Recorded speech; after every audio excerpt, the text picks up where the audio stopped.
حالا چرا این همه زنگ زدی؟ اگه گوشی رو جواب نمیدم یعنی این که من پیش بقیه نشستم. خرم یه دردسر خیلی بزرگ داریم.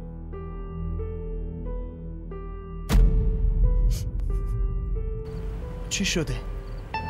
نکنه دوباره بحث ازدواجته؟ ازدواجمو قطعی کردن.